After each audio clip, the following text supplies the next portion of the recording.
एक बार की बात है जब आचार्य चाणक्य तक्षशिला में पढ़ाते थे। वे अपने विद्यार्थियों को केवल थ्योरेटिकल शिक्षा ही नहीं देना चाहते थे अथवा उसके साथ साथ प्रैक्टिकल नॉलेज भी देना चाहते थे। चाणक्य का मानना था कि व्यवहारिक ज्ञान के माध्यम से ही शिष्यों का व्यक्तित्व विकास को पाता है। गुरुकुल में एक सेमेस्टर पूरा होने के बाद आचार्य ने अपने शिष्यों की परीक्षा लेनी चाहिए।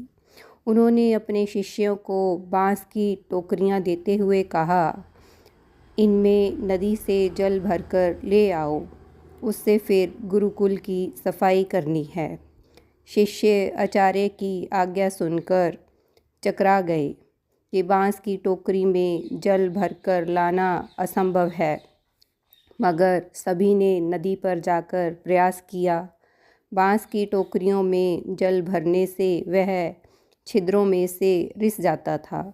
आखिर एक शिष्य को छोड़कर सभी शिष्य वापस लौट आए।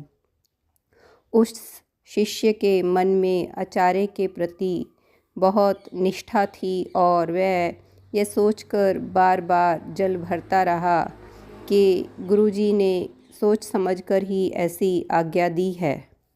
शाम तक वह जल भरने का प्रयास करता रहा। बांस की टोकरी सुबह से लेकर शाम तक जल में रहने के कारण उसकी तीलियां फूल गई और छिद्र बंद हो गई। आखिरकार शाम को वह टोकरी में जल भरकर आचार्य के पास वापस लौट आया। तब आचार्य ने अन्य शिष्यों से कहा, मैंने तुम्हें मुश्किल कार्य सौंपा था, किंतु विवेक, धैर्य, लगन और निरंतर प्रयास से यह कार्य संभव था। कड़े परिश्रम और लगन से असंभव दिखने वाला कार्य भी संभव हो जाता है, इसलिए कभी हिम्मत नहीं हारनी चाहिए। प्यारे दोस्तों, आपको हमारी आज की कहानी कैसी लगी हमें कमेंट करके अवश्य बताएं।